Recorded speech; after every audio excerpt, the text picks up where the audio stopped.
Fate is a funny thing.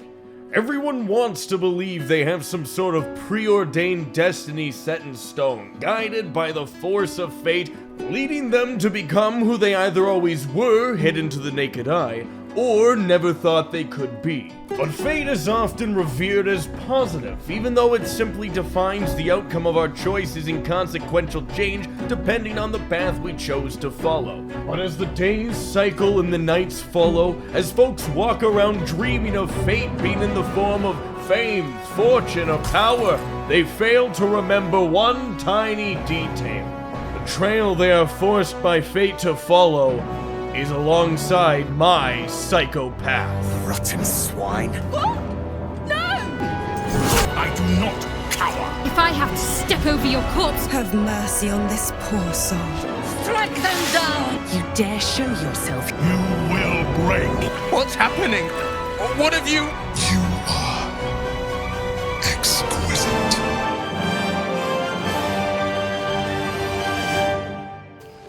Now, after camping for a few mere months outside the dark forest ahead, just taking it all in, we finally ventured in. Here we go.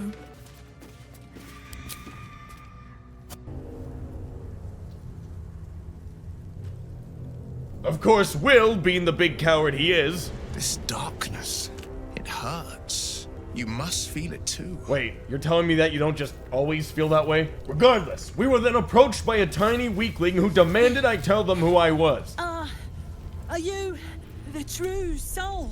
I, of course, in the greater interest of finding their leader, allowed them to escort me right to them. I'll take that as a yes. Grab a torch, stay out of the dark, and move fast. So I grabbed the torch, decided this absolute buffoon had told me everything I needed to know, and we headed deeper into the depths of the darkness, not long before Petty Princess blurted out, I can feel the shadow's power here, but they don't seem to be harming me. Do you know what this means? I must be blessed. So I told her she was being petty, and she got mad. Just be grateful someone can handle this place. Well, after that dramatic instance of self-importance, we finally arrived at the encampment mentioned by the dead person. Hey, boy. You want the bone? Fetch! This little imp seemed to derive satisfaction from hurting things, which would in turn be satisfying for me.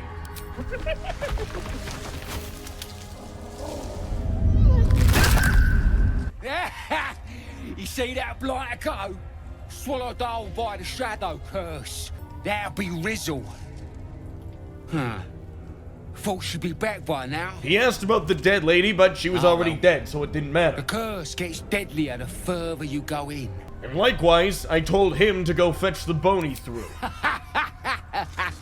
Wait, you're joking, yeah? With a glare cutting deeper than 1,000 knives, I showed him that I was greater to fear than the darkness. So you want me to... I mean, I'll just go and, And with that, another successful prank. We got him, gang. No! No!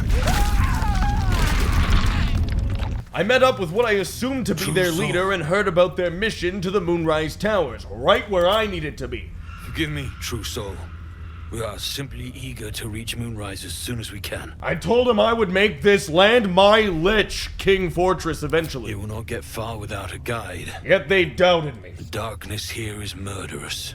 Their disbelief in me would eventually be punished, but for now I would show them that the darkness in this land is the least of their concerns by summoning Spider-Man. Your silent greeting hangs in the air a moment, unanswered. Then, from the dark,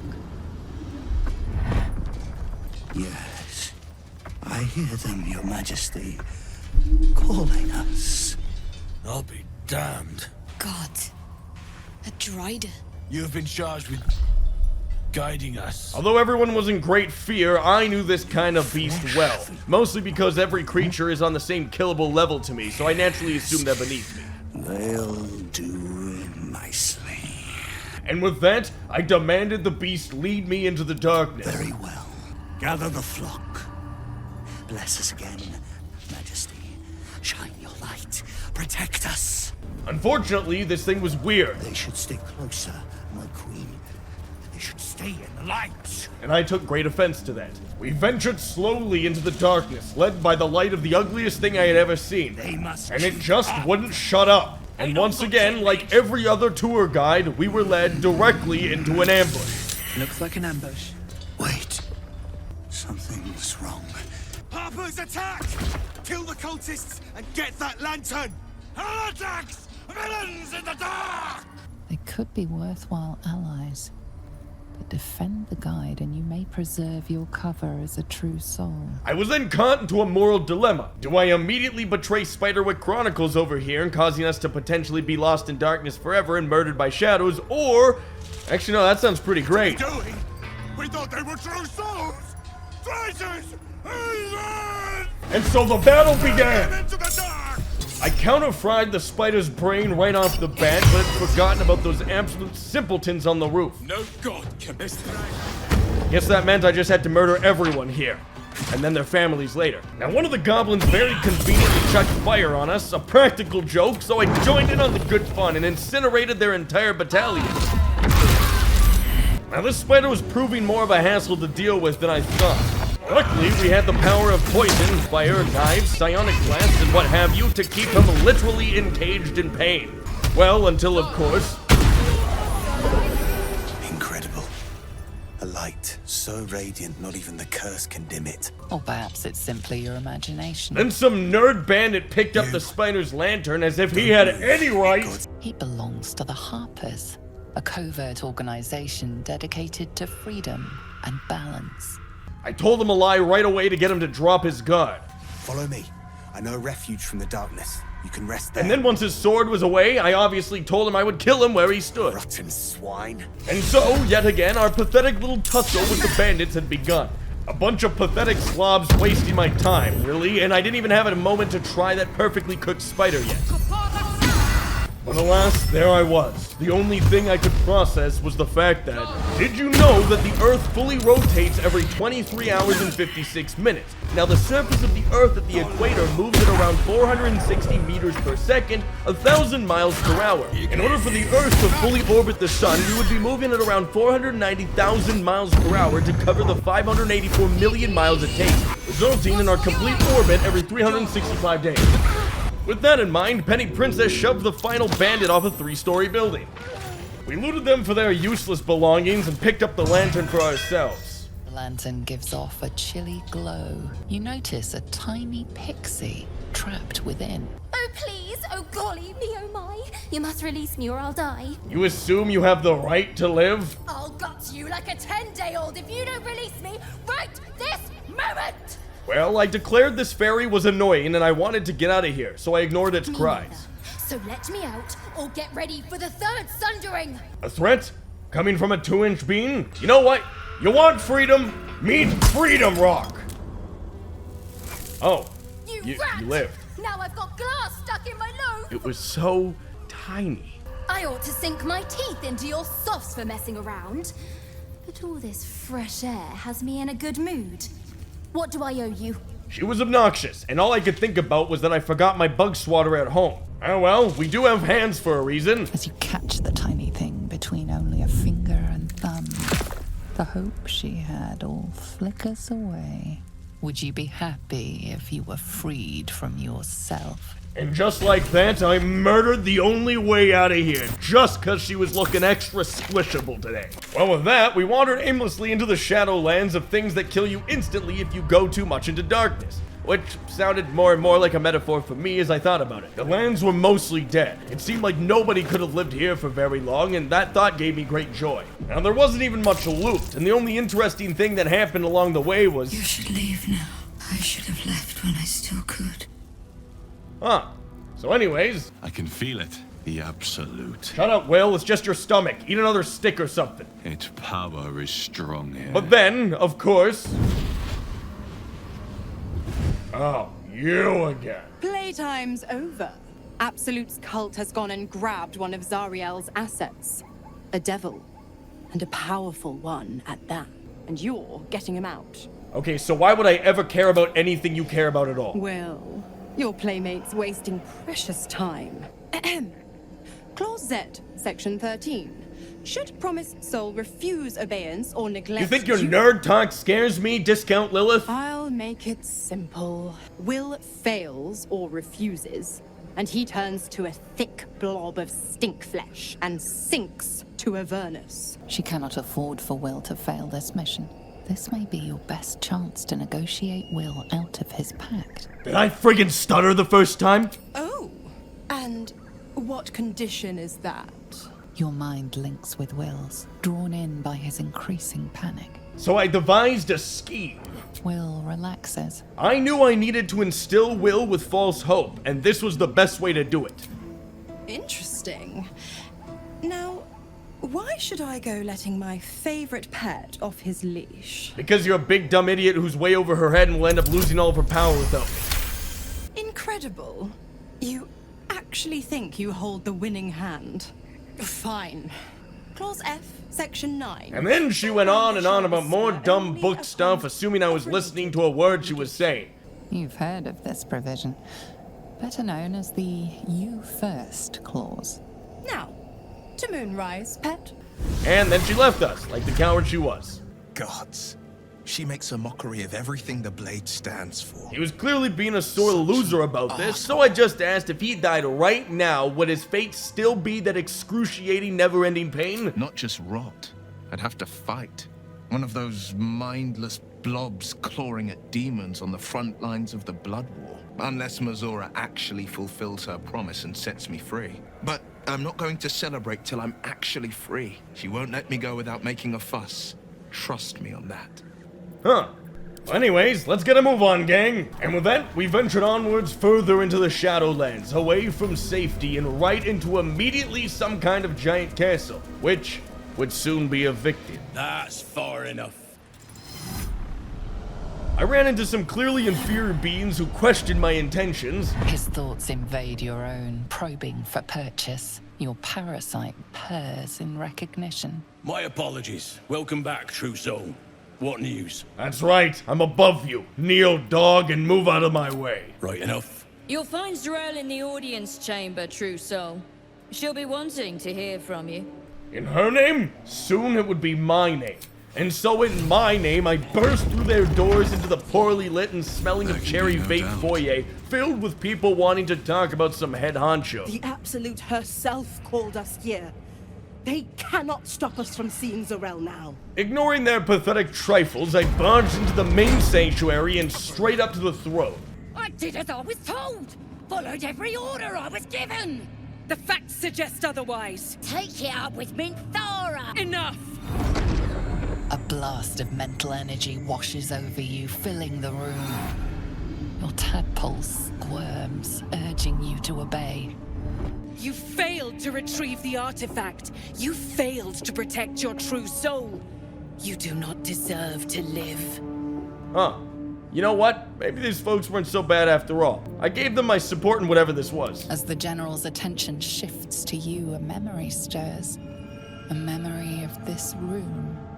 And his voice raised in anger. I got into a staring contest with whoever this old geezer was, and while I admit he wasn't half bad, I trained myself to sleep, sneeze, and stare at the sun with my eyes always wide open.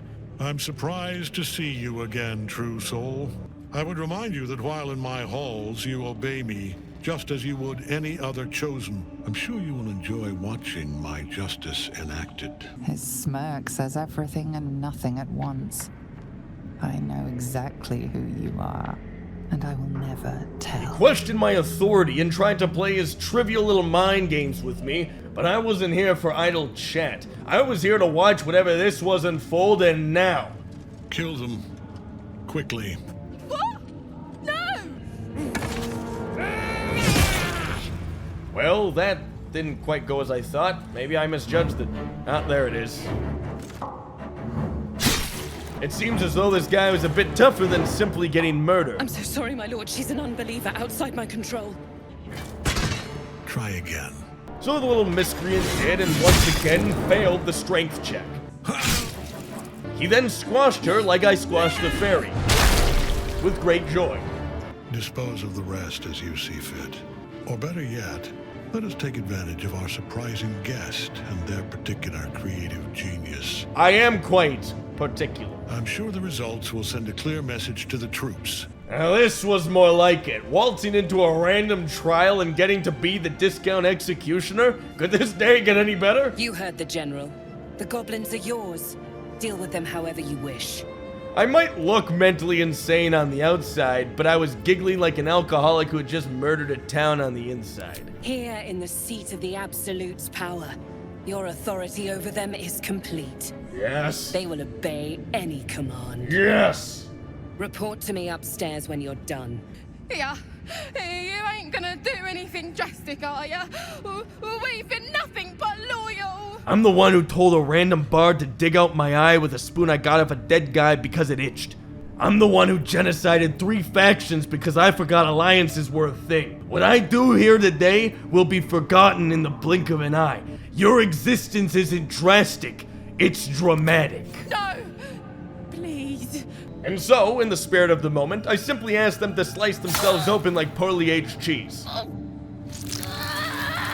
But then they had to go and make this huge mess on the floor just to inconvenience everyone here.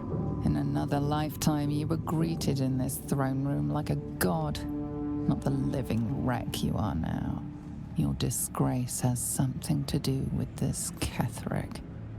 You yearn to flay him until he forgets himself, as you have. My mind immediately moved on to the satisfying thought of murdering their king catheter or whatever just because he exists. He healed up a treat.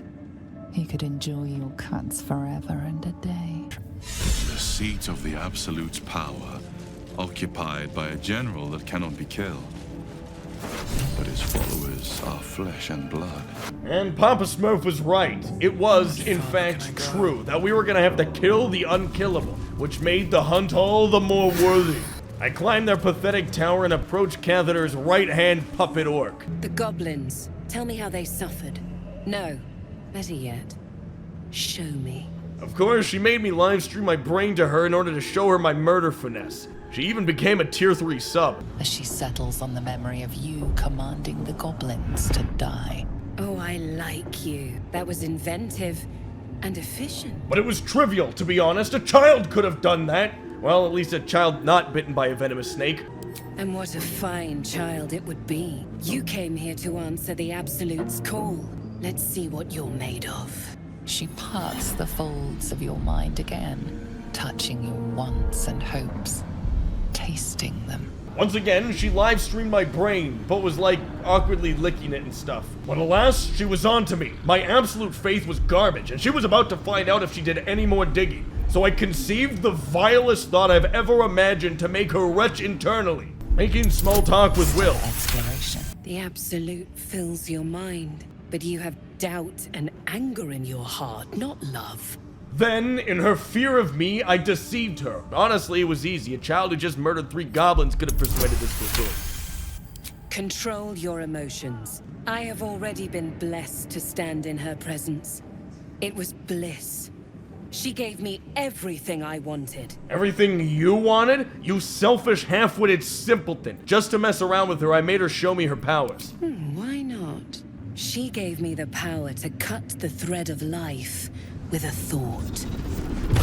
Alright, I'll admit it. Having the power of Jimmy Neutron, aka Brain Blast, would be effective. But I can caress as well as cut. The closer you can get to the General, the closer you'll be to the answers you seek. Finally, progress. I can leave this dump and start ruining people's lives around here. There is a relic that General Thorm requires.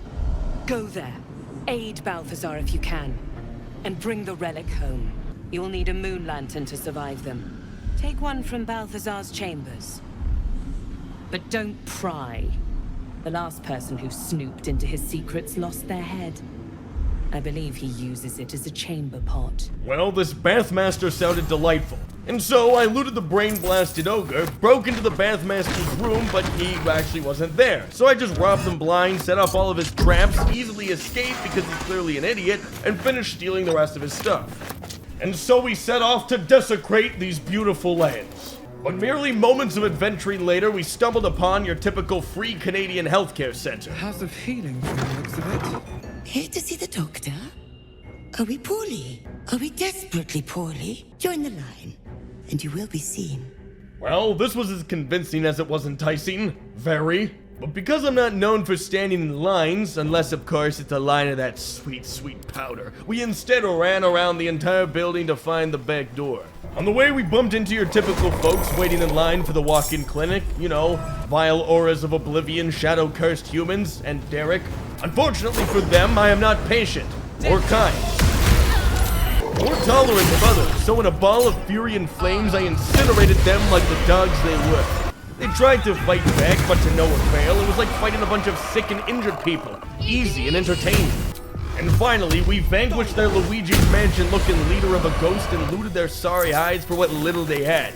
Mostly gold and their number-in-line tickets. We then came across a door, and beyond that door was another door. And within that door was a door before a bigger door. And then there was a normal free healthcare surgery happening. See how the patient reacts when I but stroke the right nerve. Hear its comfort, hear the very melody of mercy. Yeah, a little too merciful for my liking. Come, step forward. You are no sister, but that matters none. Every student is welcome. I mean, don't stomp on my behalf, I'm just enjoying the show. Absence. What is the light of eyes but the cancer that causes one to witness the laceration of being? At this moment, I knew I shouldn't have inhaled all those lines of fairy dust. If light is the symptom, then darkness is the cure. You are well on your way, but one white orb disfigures you still. Let us finish the cure. Well, not to jump too eagerly into that bed, I examined these silent hills to see what exactly they were about. The sisters' blades are bloodied and dull. Their knives were about as sharp as Will, so instead I decided to convince their teacher to let them practice on him instead. Just for a quick prank. I see now. By example, I must edify and quell the light that blinds us. He saw my perfectly sound reason and logic and gently removed the other patient from the table. But then I realized something terrible was about to happen. Sisters. This wasn't what I wanted. This wasn't the plan. I looked on in absolute horror. Not because of the bloody masterpiece that was being created before me, no, but because of my missed opportunity to kill him myself.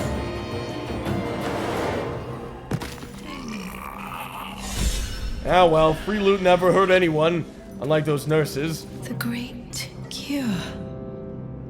Final. Final. Forever. Alrighty then. Onwards we headed, our little detour over. We were now able to move with great haste towards our next objective. Our hero thought but of treasure ahead, did not consider the peace of the dead. Oh great, this absolute friendless loser again. I don't want what you're selling! Until it was perfect. I've grown quite fond of you, you know, in my way. Just tell me what you want to tell me! I already did.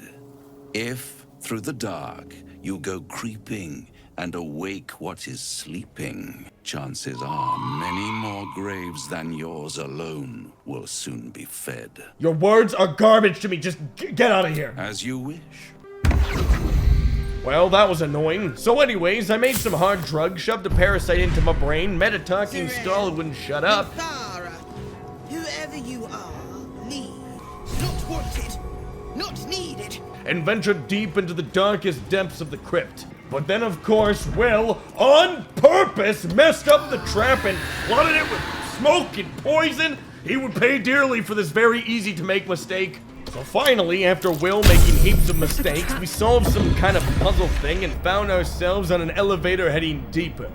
We had certainly found ourselves in quite the grand hall here. Unfortunately, it looked terrible and made me want to kill a lot of people.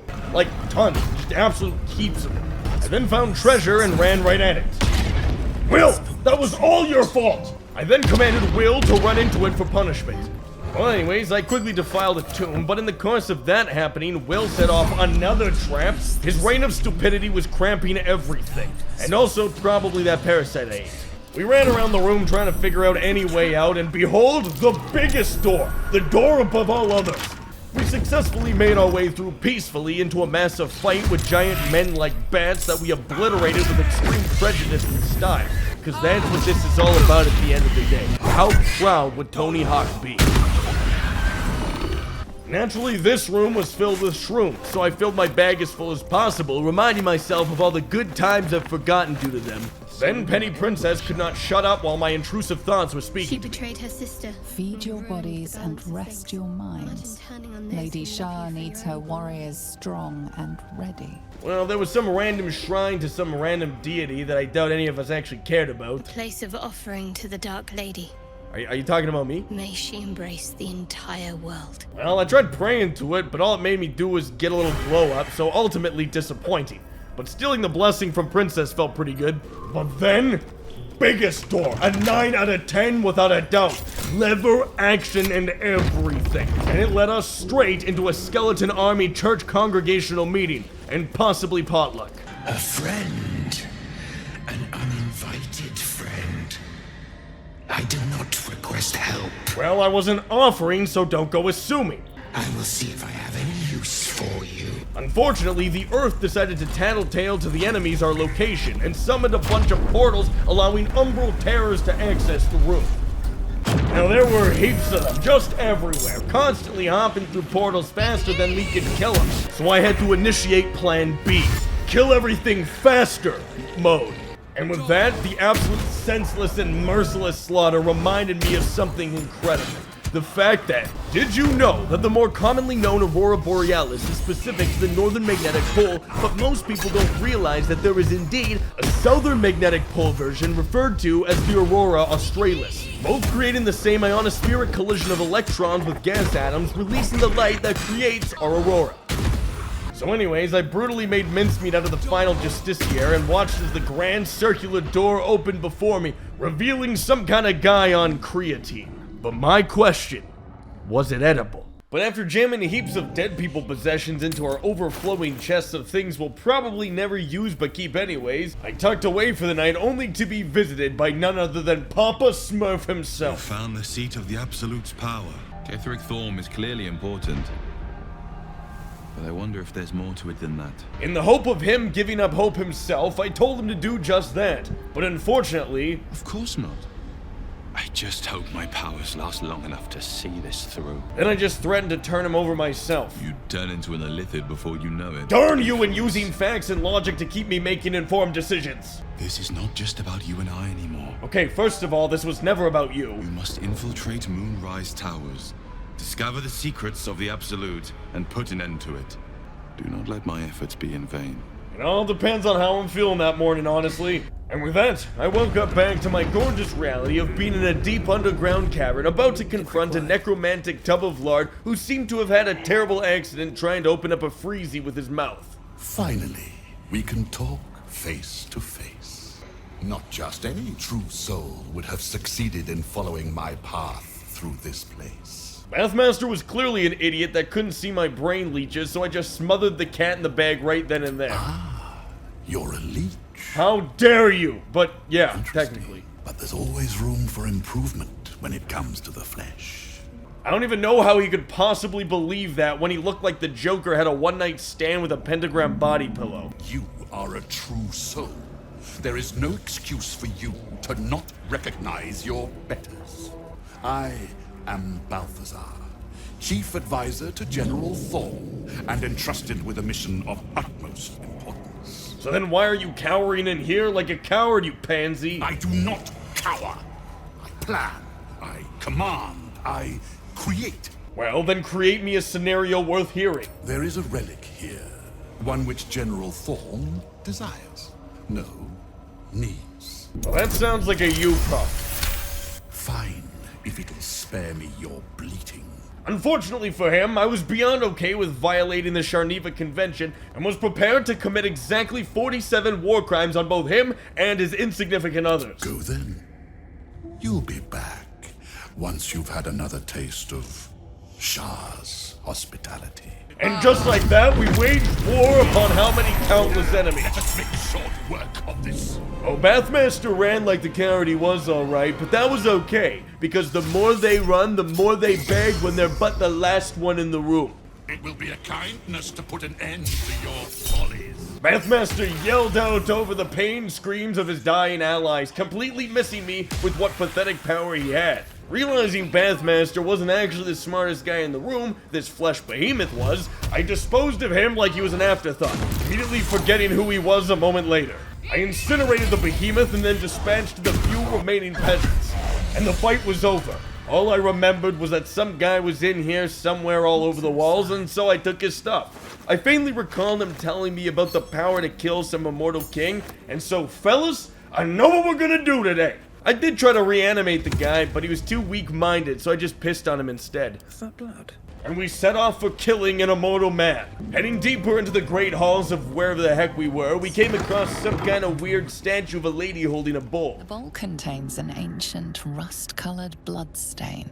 It forms a neat disc, as if spilled calmly and willingly. Now, I read all she wanted in the bowl was some fruit gushers, but I figured it was the perfect time to pull a fast one, another classic prank on Petty Princess, so I told her she wanted blood.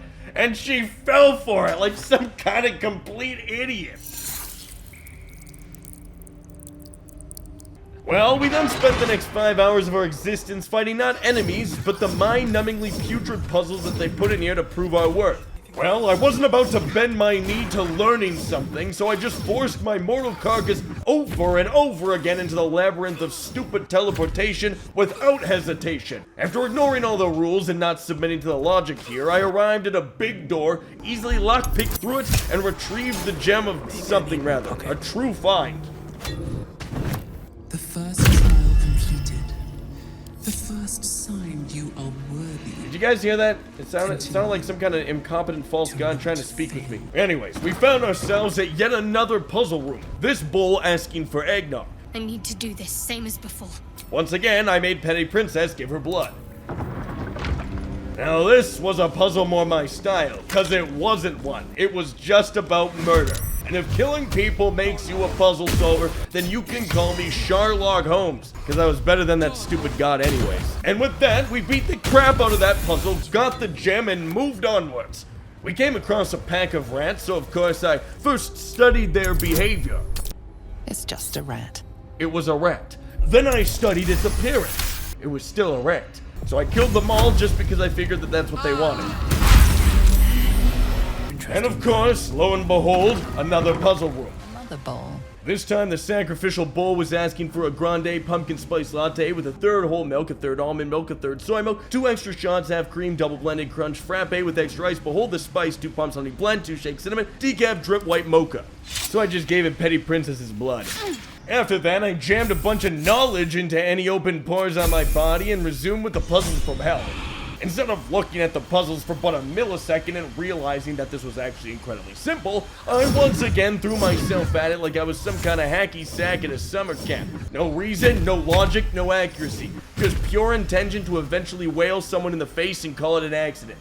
And luckily for me, because everything I do is accidentally on purpose, I eventually carved a path straight to the next gem and got the heck out of there. I did check and see if the statue wanted more blood, but it didn't. The bowl. Navigate the darkness to feel my... Yeah, okay, please just shut your mouth. We came across another rat, but this time it held Petty Princess at gunpoint. It wants you to stop killing its fellow rats. So we quickly surrendered, making sure we didn't upset the Rat King himself. It seems to grasp your gesture and accept it.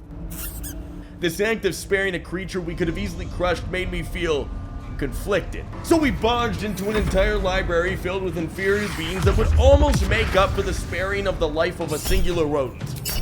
And so we did what no one in the entirety of history could ever boast they ever did. Fought over library books. But that also gave us our advantage, because that meant all these peasants were nerds, and nerds are weaklings. So with that in mind, we obliterated them like they were nothing. The one constant remaining in the fact that, did you know that Alaska is actually the largest state in the US? Coming in with a land area of over 586,000 square miles, making it over twice the size of Texas, the next largest state. And just like that, the nerds were dead and the library was ours. We eagerly looted the enemies, but found only a bunch of pocket protectors, pencils, calculators, and multiple 40K figurines. But I wasn't here for none of these stupid books. What did I look like? Them? No, I was here to gain access to the colossal door and finally get that last gem thingy. Now this right here, this is a 9 out of 10 door. See how it moves up and down instead of out and in? That's how you could tell. But all I found was a pedestal, clearly needing a book placed on it. What can silence the nightsong?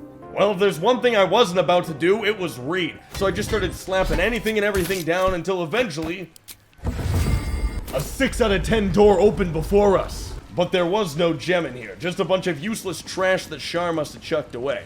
Regardless, I picked it all up because I wanted it anyways. How much further can I go? Well, we hightailed it out of there and made our way to a grand elevator that would take us to the greatest of heights, treasures unknown, a new future. But then, of course, Petty Princess, on purpose! Huh. The world just feels so much smarter now. Strange. Well, we got Princess back into the fight and had one heck of an awkward elevator ride to the top.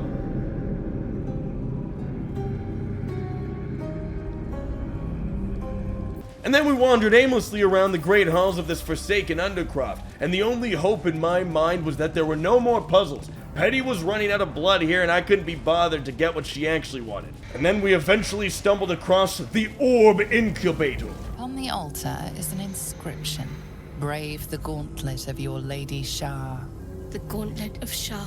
This place is legendary.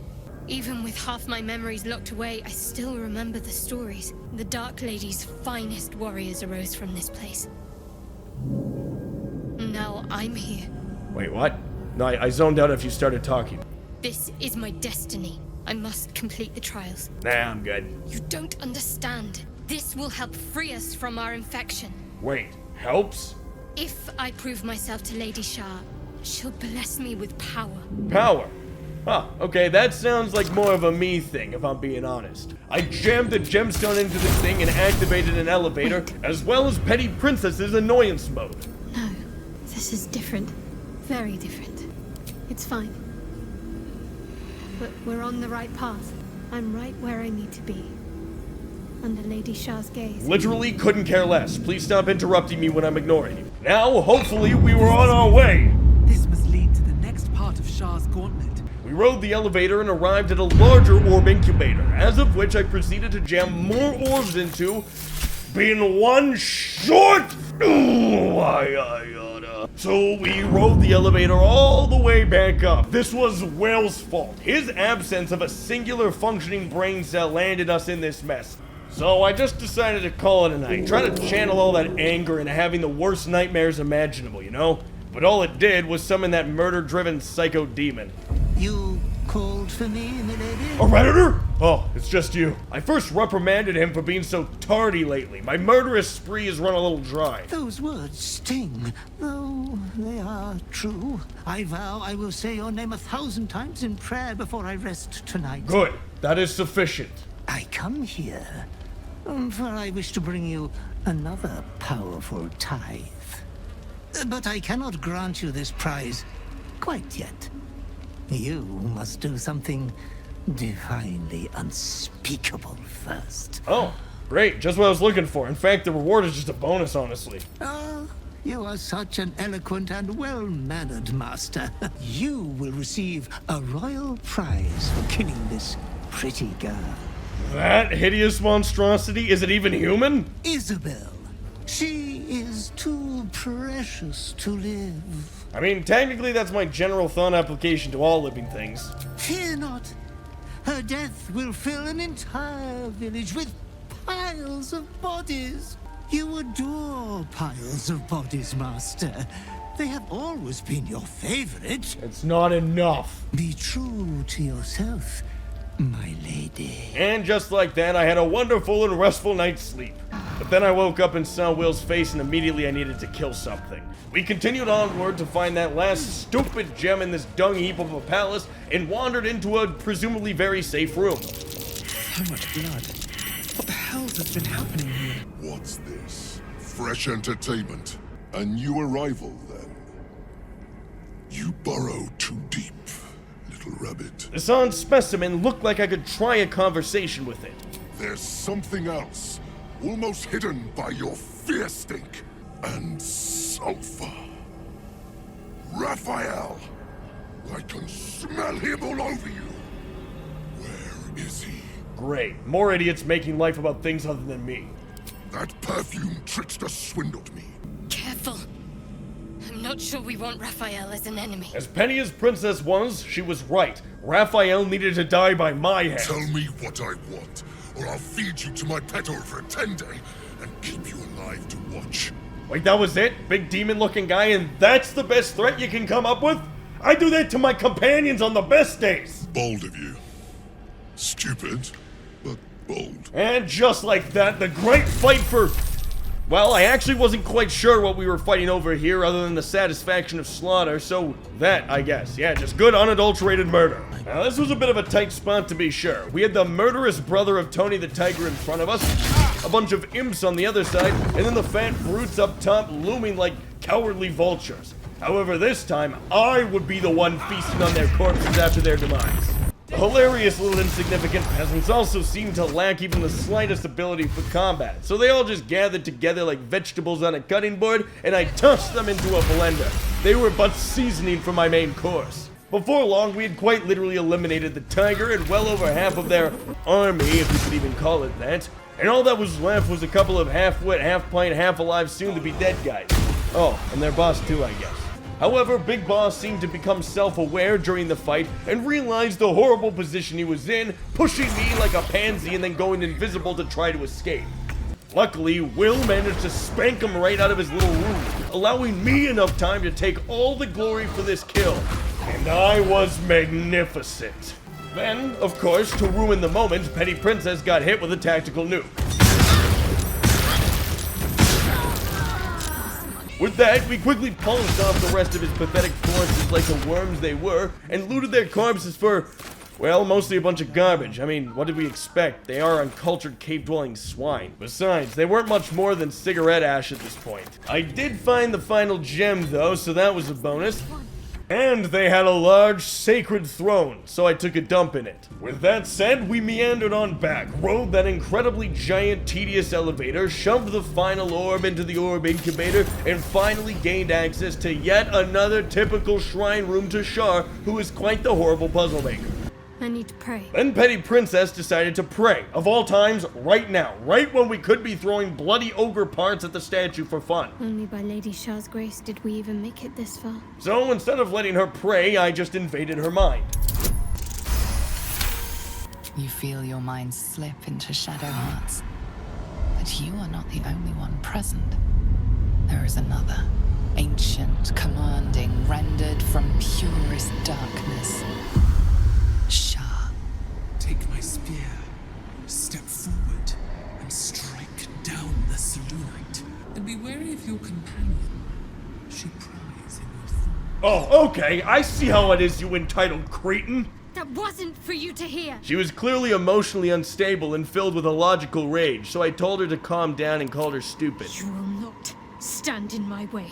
Draw your weapon. Oh, calm down, you inferior. You fell off a 50-person capacity elevator. Just remember what I said. Let me do what I need to. And with that, I had put her back into her place, but her ego was definitely getting annoying with all her Shar worship. Your party is gathered. You are ready. Or so you hope. Regardless, we approached the glistening blue pool and agreed to the terms and conditions, without reading them. As you step into the silent water, a foreign dread travels through you. Well, are you thinking again? It curls its way up your leg, squeezing tight. Oh no, not this again. Why is every pool of liquid in this world haunted?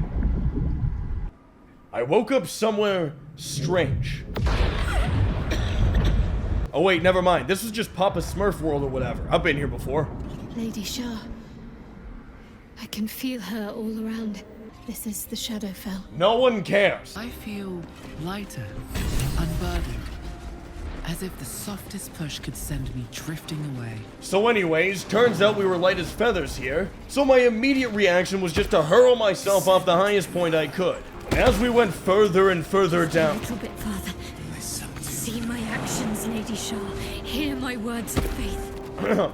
As we went further and further... Nightsinger, witness my adoration. As we went further and further...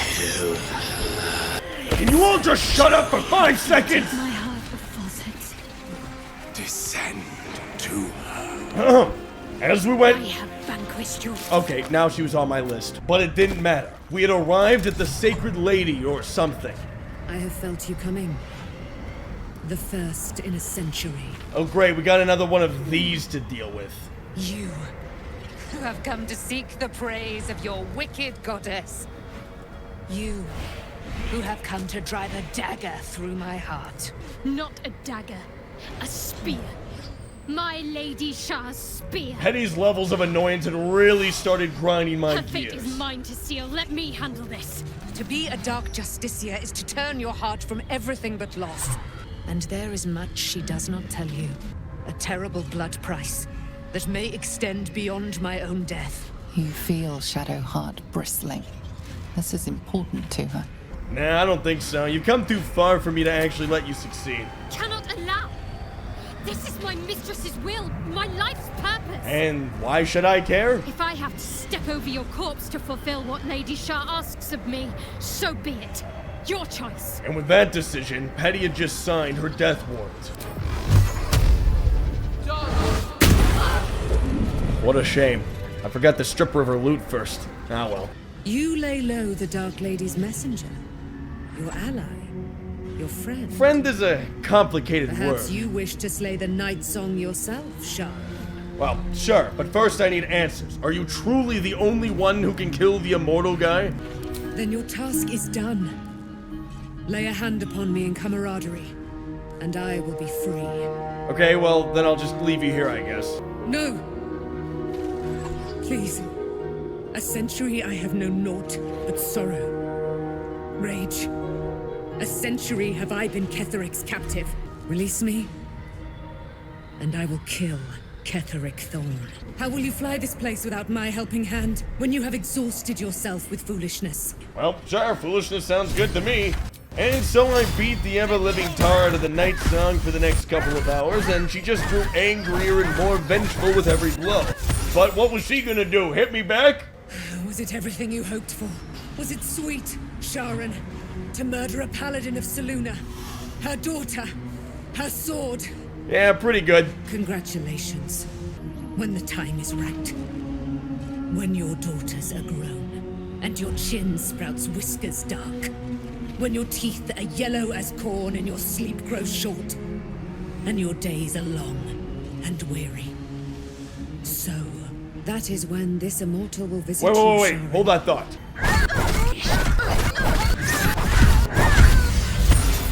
Now that I had killed all the threats out of her, maybe she'd be a better peasant. Dog. Run your coop all you like, chicken. You cannot fly without my wings. As much as I hated to admit it, she was right. And hey, complete and utter devotion to me? That doesn't sound so bad. So I figured I'd free her just for kicks. Yes. I didn't quite know how to, do that, so, you got this, champ. I guess. Our Lady of Silver, hear me. She who guides the Moon Maiden Selûne, mother of the so-called Nightsong. The Nightsong is no more! Things started getting all weird and glowing, but I figured she just needed to be this dramatic.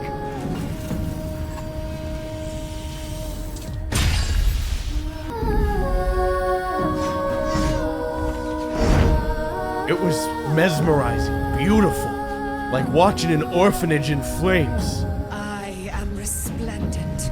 I don't know what that means. You have injured me, soldier. But you have given me a great gift, too. It is your turn. You have done what we feared was impossible. Your power is great. So too must be your weapon. You must choose what you will wield. And the Moon Maiden will provide. To use you as a personal weapon? Absolutely. And it shall be yours. We're going to kill Ketheric Thorn. And so she flew off to who knows where. And there, she got mad at me for some reason. This individual doesn't seem particularly fond of you. Well, that didn't matter because I got my portal out of here. For some reason, I felt like I should be experiencing grief, sadness, sorrow, loss.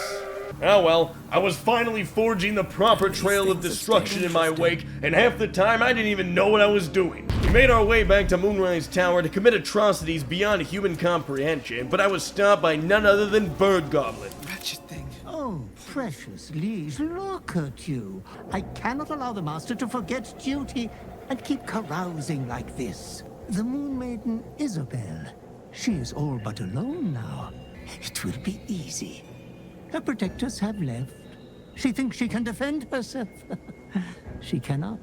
Not. He reminded me that I needed to go assassinate and/or slaughter some lady. Be a goodly sinner and dash off to kill her post-haste. Exquisite killing to be had there. Efficient killing.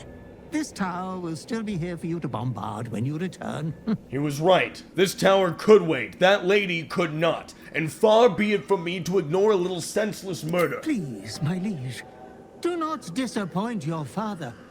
Kill the cleric at once, or else. His threat wouldn't go unnoticed. And so I headed back into the great dark abyss, looting every dead body along the way, making it actually quite a profitable endeavor. And only after a short day's walk, we arrived at a sign. This place is For a warm bed and full stomach, look no further. A sign that pointed to a place. Welcome to the Last Light Inn. We approached a rather undefended and lazily slapped together looking village with a woman outside. This is the one Sceleritas sent you to kill. Every scrap of your marrow yearns to end her. My thoughts exactly, dark intrusive, well, thoughts. Hold. Who are you? And what are you doing here? Your body yearns to kill this cleric more than anything else. You know it deep down in your writhing intestines. And with her staring me straight in the eye, not a word I spoke, I just lunged. Moon Maiden, have mercy on this poor soul. And like that, the town came alive with defense, but not near enough to quell my unquenchable thirst for blood. We ignited the poor, kind-hearted, generous fool with flames searing the flesh off her clearly brittle bones. But as a cleric, she, in futility, tried to cleanse those flames, all in vain attempt. She did try to run from the flames, to escape, but the only escape was the fate I would deliver. And just like that, Isabel's light withered to match the darkness of the land swallowing her home. Pathetic. But just as I thought things were settled, some kind of flying goblin swooped in and snatched the carcass of my prey. Hey! That was dinner! Whatever. Well, now we had a second issue. The town decided to literally come alive, and the trees were now fighting against us. But as I tried to blast them into fine kindling, more and more arose from the desecrated cobblestone below our feet, causing far more of a problem than I had anticipated. But then I remembered, these are trees, so fire. We then knew the trees were killable, so we slaughtered every man, woman, and child tree that was defending this town. The cries of vegans across the land were heard, but their tears would not reach these lifeless roots. So we proceeded to ransack the already sacked town, grabbed what very little of value they possessed, and beelined it back to the tower. I decided to camp for the night, really sleep on the pride I took in my senseless slaughter, not to mention one less mouth to feed meant I got more. Definitely worth it killing whoever that was again. Your kill of that poor cleric can mean only one thing. The vile Sceleritas will be here soon enough. Like a child falling asleep Christmas Eve, thoughts whirring of presents, I awaited my murder goblin to bring me tidings of joy. But he was late, and just like that time Santa was, I ensured he never would be again. I have something wonderful for you, dear mouldering master. I come with your disgusting prize. Although prizes for murder were overkill, I would accept this, because I deserved it. No one else did. This prize is no payment, but a sign of reverence towards you. Try on your new gym jams. They're a present from Father. It would be rude not to. Well, this looked terrible. I loved and embraced it. Huh, that slightly hurts, but a good hurt. Such a strapping young behemoth. You cannot speak, but you have command over your own cruelty. I felt invigorated, like I could consume an entire village of inferior mortals and still have room for creme brulee tarts. So handsome, so brazen. is the Slayer. You will do many naughty feats with it. I wish I had time to wax your hide and brush your spines. But your adoring butler must away. And just like the royal family, I could change forms on demand. Are going to kill again soon. We will meet again there. Good night. Well, that was a night I'd probably never forget. So with that, we packed up and headed towards the mighty gates of the Moonrise Towers. There were heaps of convenient loot holders all over the floor, so we took advantage of the moment and cleaned up nicely. But when we approached the stairs, we were unfortunately greeted by none other than some old hag made of breakable things such as flesh, bones, organs, the works. Ready your weapons, harpers. Be prepared to strike at my command. You there, friend or foe? What a stupid question, and I answered it with a question. You know the criterion exactly. I had just woke up, and here's this granny standing here in my way. It was too early for negotiations. Strike them down! And just like that, the granny brigade sprung to life. Well, I mean as much life as they had left in their old age. Once again, way too early to take it easy, I started by burning them to death, perhaps bacon. It didn't take long for them to realize that their lives were actually at risk and that they had severely underestimated me and my desire to do whatever I wanted always, especially at the expense of others. The granny definitely used her own troops as human meat shields, which I had semi-respect for, but it was in vain, as she had cornered herself between myself and that other guy in my team. While Will distracted her acting like a friggin' clown, I took the time to charge up an eldritch blast and quite literally disintegrated her, never to see the day her grandchildren get enslaved by my eventual iron-fisted dictatorship. As for the rest of her pitiful troops, we lured them in close and then bit their heads off without mercy. There is no surrender before I've had my morning coffee. And finally, with that little inconvenience out of the way, Moonrise Towers lie before us. But it's okay, they loved me around here. I wouldn't have a single problem just waltzing in and— You dare show yourself here after all you've done? Oh. You have betrayed me, you have betrayed General Thorm, you have betrayed our god! Yes to all And three? for Was what? that a question? That little firefly buzzing around overhead. I'll crush you first, then her, and in death, you will all serve the Absolute. Well, unfortunately for you, I hate everything about you so much. You hid it well. I thought you'd be another notch on my bedpost. But instead, I'll make a trophy of your bones. Her optimism was blindingly Boys, pathetic. Make this traitor bleed. So we started things a little casually around here by setting the entire room ablaze, filling the air with the sweet, sweet aroma of charred flesh and vagrant screams. And then Will set that fire on fire, creating an ultra fire megadeth surprise immediate cremation. I'll strip your bones clean. It was cute though, to be fair. So Will killed their cave troll instantly, pretty much their only line of defense, meaning that the rest of them were forced to move up to us. Most of them died trying to run through the fire that was right in front of them, and that's when I noticed the explosive barrels and thought to myself, well, it'd be rude not to. As they moved up towards us, I ensured that Will be used as my personal shield before I swoop in to steal all the glory. And what an embarrassment they all were, assuming that by surrounding my companion I would, what, not obliterate him in the process of getting to them? What feeble, precious minds they had. Now the only real issue left was those coward rafter goblins shooting down at us. So naturally, I shoved them off like little tin cans. Oh, and then I dispatched of this wizard guy. Well, that was a grand old time. Could see a couple of dudes waiting eagerly for their turn, but I was tired. So we looted as much as we could and made camp right in front of them for the night. And just like that, we got a good night's rest, ate goblin sausage, and then quickly and with great amounts of searing pain, disposed of those few remaining guards who really did think they were doing something by fighting back. We looted up the rest of the place and then skipped with glee into the now completely empty castle, right for the picnic. And we looted the heck out of that castle from top to bottom. No chest unlocked, no shelf of books unburned, no mimic left Wait, mimic?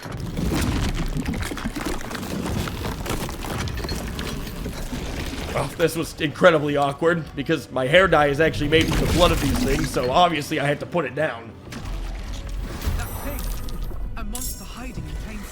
But the bugger ate my weapon, so naturally Phil electrocuted the guy, leaving me just enough time to snap him with some kind of green energy beam. My hair would look great for another month. Finally, after we ransacked the place, we came to at least a 7 out of 10 door. Solid. Nothing too special, but decent. And through that, we found ourselves staring right at the clearly egotistically injured castle grandpa. You. What have you done? What have you done to me? I friggin' gaslit this simpleton into the dirt. Impossible. You are a thrall. A slave. Bow, you dog. Bow! Unfortunately, his eyes started glowing green, so I knew he was about to be dramatic. But the relic I stole from, what was her face? Not important. Flew out and was dramatic before he could be. The prison. You've had it all this time. You worm. And if you will not bow, you will break. But luckily, the bird babe swooped in and defended my honor, allowing me to procrastinate a little more during this fight. How good it is to see you again, Ketheric. You stole Isobel from me, and now you think you'll take my life in the bargain? You dare to speak her name. After your crimes innumerable, you would evoke her before me! He will crumble at the power of your touch. Give him all you have. The gods fight at our side! Well, okay then, if you say so. And there we were, locked in an arena with King Catheter and his army of easily killed skeletons. I started by doing something new for a change, lighting everything on fire. I had not quite decided whether or not I would accidentally kill Bird Woman alongside the others in this fight. I wasn't sure she was worth keeping around, so I did, indeed, chuck a giant fireball at all of them at the same time. But instead, Catheter just decided to give a mid-combat speech. My lord beckons me. You must return to your prison, and my daughter must be reborn. One last time. Your daughter? Isobel. Oh, Isobel. Yeah, funny story about that. You will fall as sure as she. This has only begun.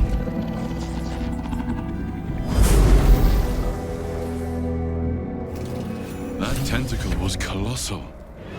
How can such a thing be possible? You're so right, Papa Smurf. Flying squid, self-destructing castles, parasitic brain worms guiding me, but ooh, draw a line at the giant tentacle. Got it. Well, Catheter booked it into the Kraken pit, and I'm assuming that's where he took the bird woman. But there was still work to be done here. All of this tension rising made me realize the fact that, did you know that when glass breaks, the crack that appears seemingly instantaneously is actually moving faster than 3,000 miles per hour, requiring the insane slow precision of witnessing the event at a millionth of a second. So anyways, I rezzed Dill because he must have died during the battle, and we headed towards the mighty Kraken pit. But not before getting a good night's rest. Can't kill an immortal king and free a bird woman without at least 8 hours of sleep. As Mill and I approached the vile lair of the Kraken, there was no turning back to escape. The hole yawns back at you, impossibly wide. A single tentacle burrowed through stone. You don't intend to jump, or do you? His statement was as bold as it was stupid, and without sound logic, so of course I intended to jump in and force him to as well. This must be where they harvest the tadpoles. We're close to the source of the infections. Well, with that happy thought in mind from Papa Smurf, we ran straight into the belly of the beast, knowing nothing but good things could come from being down here. As we ventured deeper into the deep-fried belly of... Honestly, what is this? Is the Kraken a chain smoker or something? Into the defiled belly of the beast, we came across your typical insane lady yelling at herself for motivation. Become death. Lashes. Balthazar let one of his walking carcasses lapse from his control. Let's ferry them back. Wait! Touch me and I'll bite off your eyelashes. By the bone lord. It's you.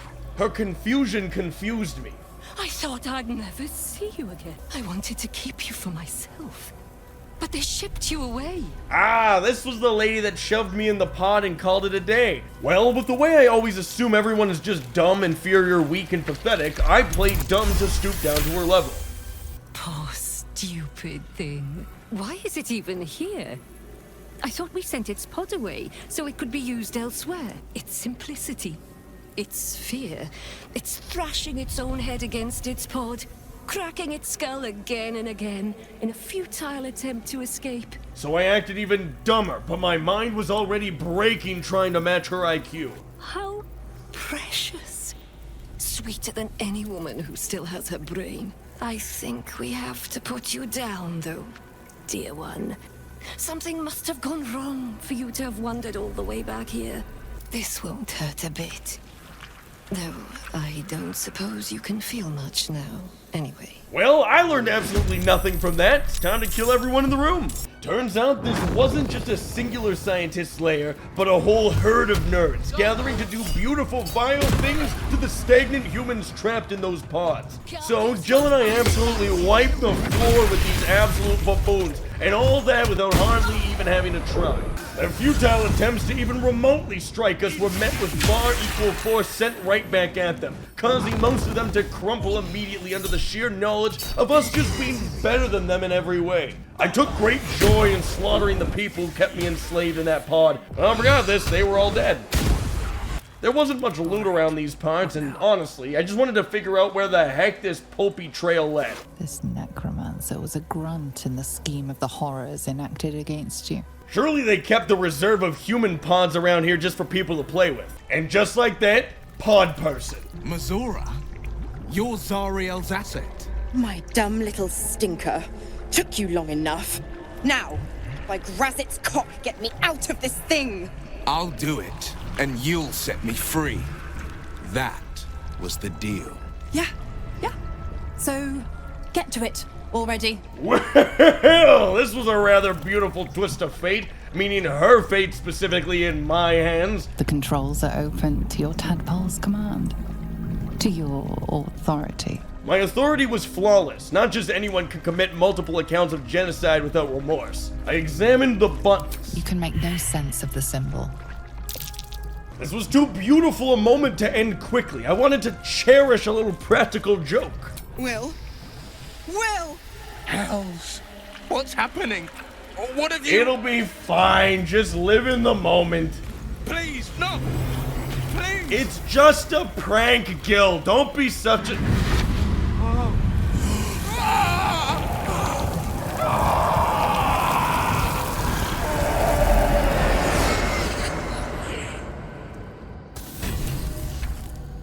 Oh. Whoops. But I leveled up off of that anyway, so that was pretty neat. Anyways, I made my way deeper into the dank, dentist-smelling corridors of this internal organ-built Winchester mansion. A whole fleet of nautiloids. I touched a lot of stuff, screwed around with random things, but after a lot of tiresome walking, I finally approached a large door made of gore and teeth. No longer a background murmur. The presence in your mind builds to a roar. We found it. At last! The Absolute is behind this door. I could murder everyone in here and finish what I started, which was never actually my plan, but just because that's the way things went. You said it was under control. It isn't you I answer to, Gortash. Oh, the general voice. Is this where we salute? How it crawls with failure, like flies on lick-wet carrion. I have played my part. You've built an army for our masters, true enough, but what of the astral prism? A rogue true soul flaunting it under your nose all this time, and you ran from her. If you would cease these distractions. The distractions have been yours, Ketheric. Perhaps we never should have dug your daughter up. So you haven't lost your edge, but you're still not as sharp as Orin, I wager. His crypt breath sings to my sinews again. But he must lead the murder march to Baldur's grave. The Edict of Bane. The Lash of Ball.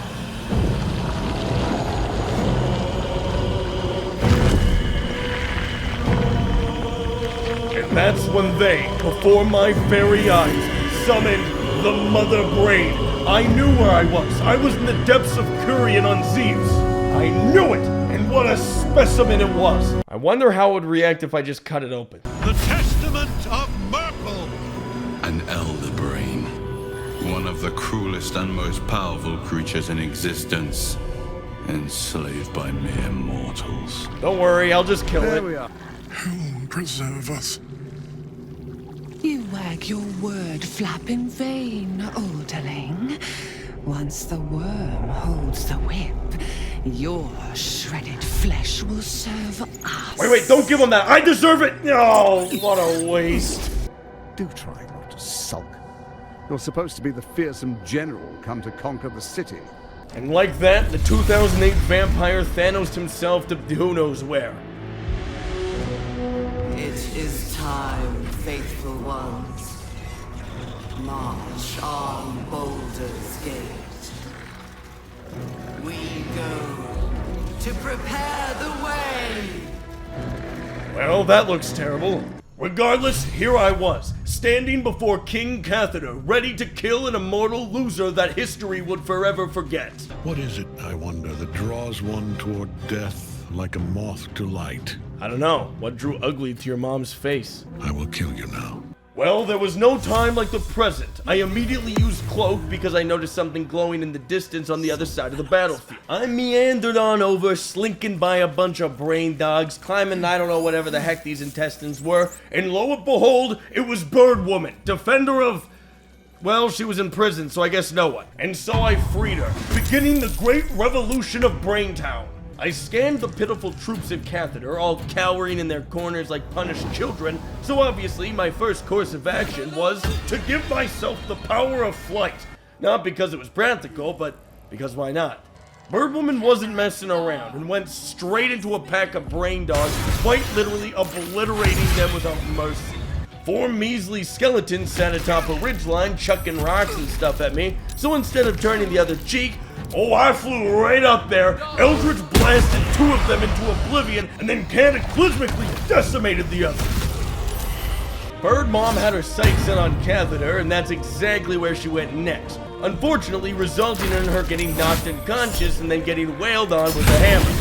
She did, however, have one final stand by getting up and charging straight towards Ketheric, missing him horrendously. Well, I had no other option than to light the entire place on fire. Bird Lady had outlived her purpose, clearly, and they were all right here anyways. Ketheric then ridiculously tried to escape my flames, leaping straight into more flames, knocking himself out. What a fool you are. You cannot kill me. I am eternal. Well, that doesn't mean you're not edible. But then he had to go on this whole monologue thing, of course. Merkel, Lord of Bones, I am here. I am ready. I am yours. And then threw himself into the circle of great roundness, and he definitely died. Yeah, no one could have survived that.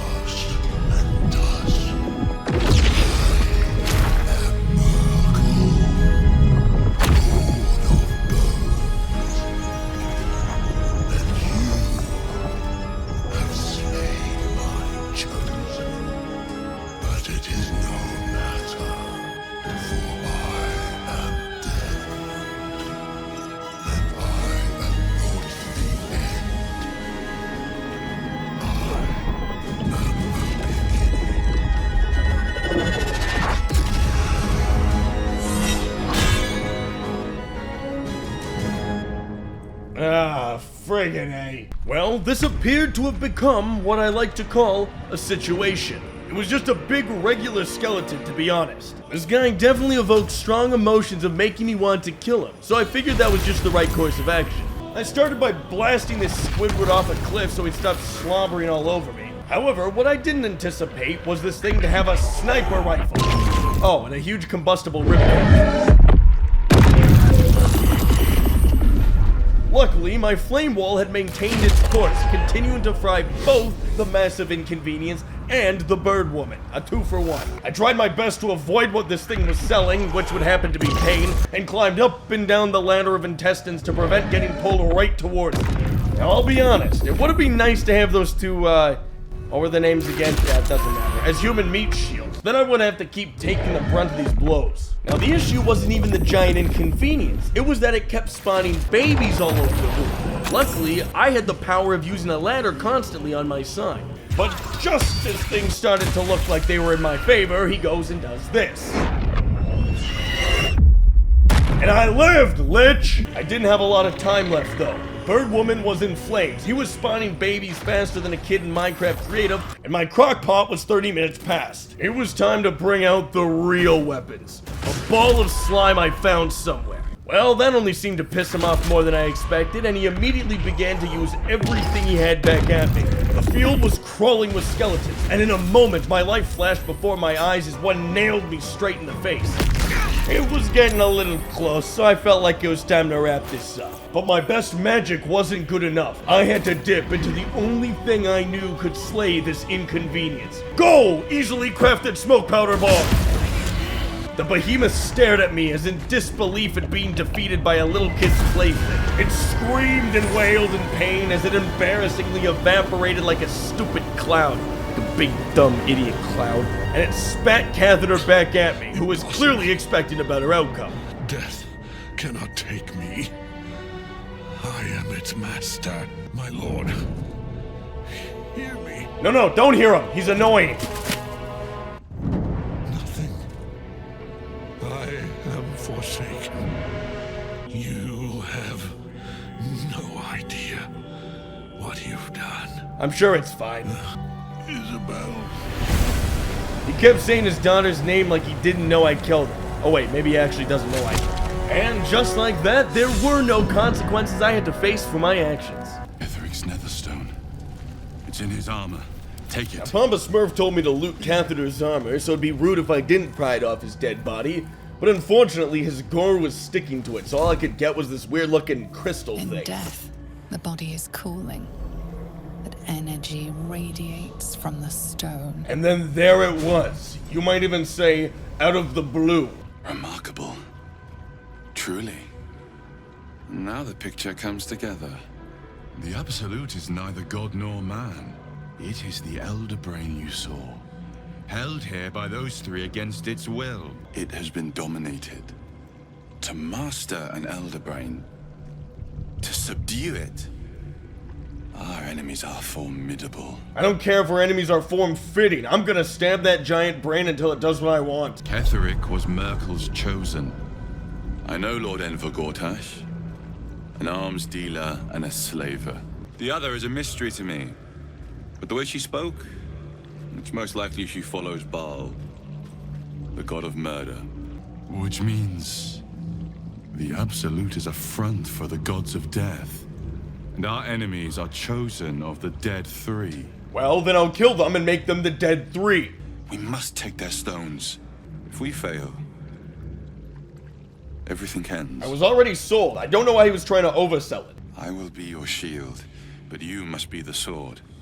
And when the chance to strike comes, you must take it. Fine by me. The more strikes, the merrier. Well, I looted up the pitiful remains of this battlefield and proceeded back to the Moonrise Towers and met up with my camp Jonky Boy. Salona's light extinguished, thy hunger quenched. Consider, mortal. Do illithids possess souls? I didn't care, nor did I know. Thou shalt think about it now, and I shall give the answer. Mind flayers are soulless.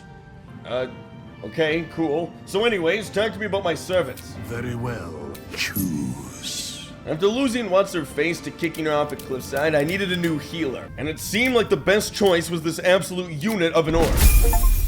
This vessel is at thy disposal. Do what thou wilt. Oh, I would. This ignorant fool had no idea. I then realized Bird Woman was here, so I went to have a nice, sane conversation with her. Ketheric is dead. Balthazar is dead. Isabel. Sweet Isabel is no more.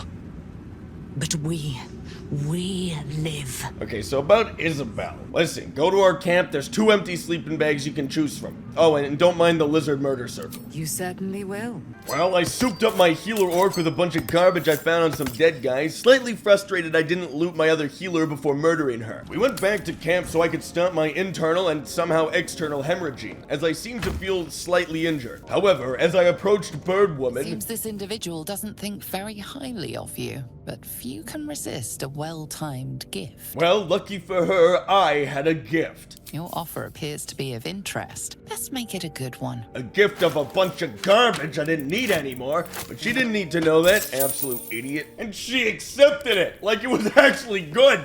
Well, now I know where to go if I gotta throw out some trash. Ketheric Thorm, traitor, apostle of Merkel, is dead at last. Blessings upon the slayer of the Wicked One.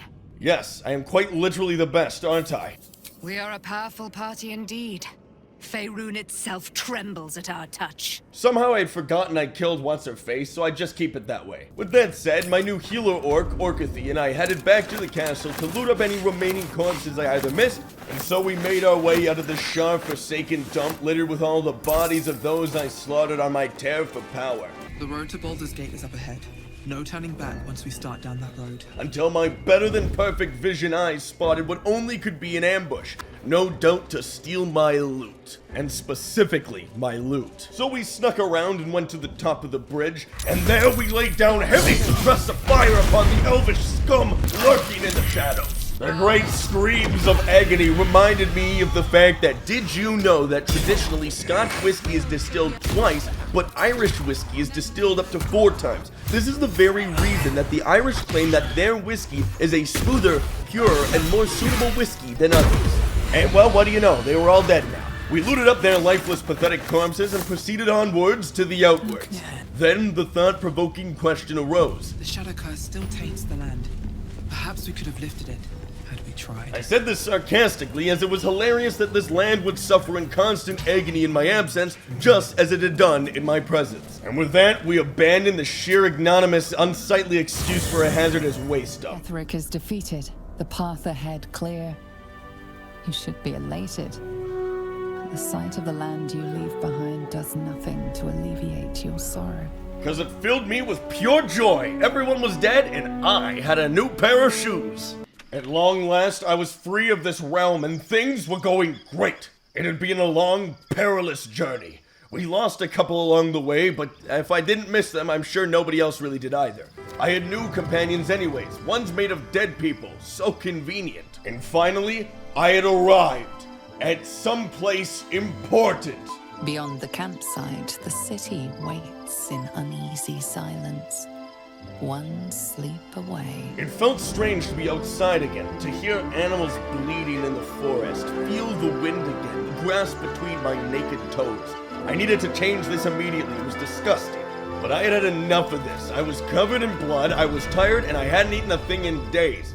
So I called it a night to hopefully not just be consumed in thought of embarrassing high school moments that I remember, but no one else does, yet I still feel the need to justify somehow. The events of the last days weigh heavily upon you. Oh no. Sleep's rest is slow to come to one whose mind is so full. No, wait! The Absolute is not a god, but an elder brain controlled by the chosen of the dead three to take control of the city. No, I don't want this! I need sleep! Stop! Shut up, please! You're not helping anyone! Will you liberate the true souls from their parasites and their religious delusions? Or will you use the power you gain for your own purposes? However, thoughts of raising this world unlike any horror that's ever been witnessed did sound satisfactory.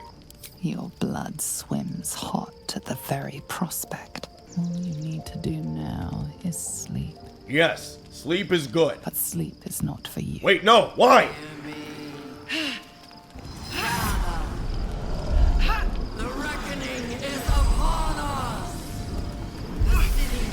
Ah, friggin', what is this? This relic thing is tweaking out on me here. Friggin', get out of here. But it in fact wasn't just being annoying, it was randomly opening a portal on the other side of the ruins.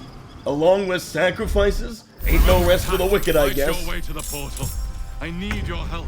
And with that, Orcathy and I sprung into action, ready to murder these half-pint skinny as stick freaklings. Luckily, through the power of murder and hurting people, we brutally butchered most of them on the spot, and when they had too much brain damage from getting smashed by Orcathy's hammer, I made my valiant flight to the portal, where I immediately banished this nerd back to where he came from. Then he got unbanished, so I blasted him back into the banishment. Orcathy was fighting a battalion below, but I'm sure he'd be fine. Some other scrawny peon approached me, so I made him fall in love with me and told him to go kill his friends. But alas, there was no time left. I booked it straight into the portal, hoping it wouldn't bring me to see my dead companions or something. Well, it didn't bring us to Hades to visit Will, but it did bring us to the giant skeleton rave party, or something rather. A bunch more of those scrawny little nerds ran towards us like they were capable of more than throwing rocks, but at the last minute they turned and instead ran towards the decorative floating rave skull in the center of the realm and punched it right in the eyeball. I wasn't entirely sure what any of this meant, so I put on my surprised face.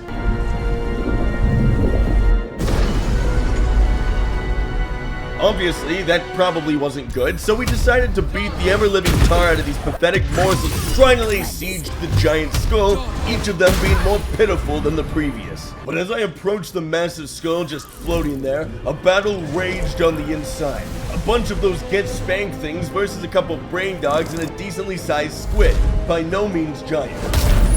They were all fighting over some guy stuck in an amusement park ride, and I was assuming this was all meant to prevent an insane lawsuit from happening, so murder was absolutely justified.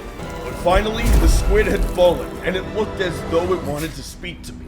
Before you do anything, I am your ally. Oh, I'm no one's ally.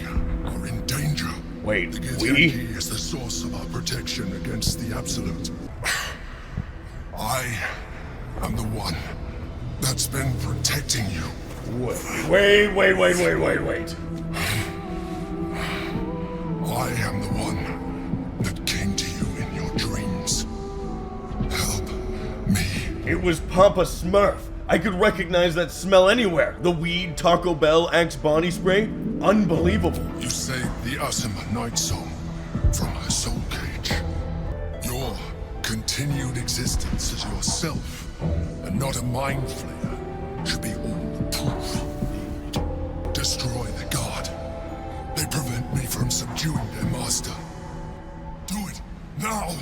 I figured, Papa Smurf helped me murder, and if this involved more murder, together we can turn the tide. And thus the fight against celestial get-spanks began. I knew this fight would result in the mass murder of one side or another, so either way I'd be pleased with the outcome. The idiots ran directly towards us, attempting a pathetic attack first on Orcathy, who easily evaded their infinite pitifulness. And now, with them breathing down my neck, I decided it was time to try out that little thing. Now, what was it again? Oh yeah, Mega Demon Slayer thing.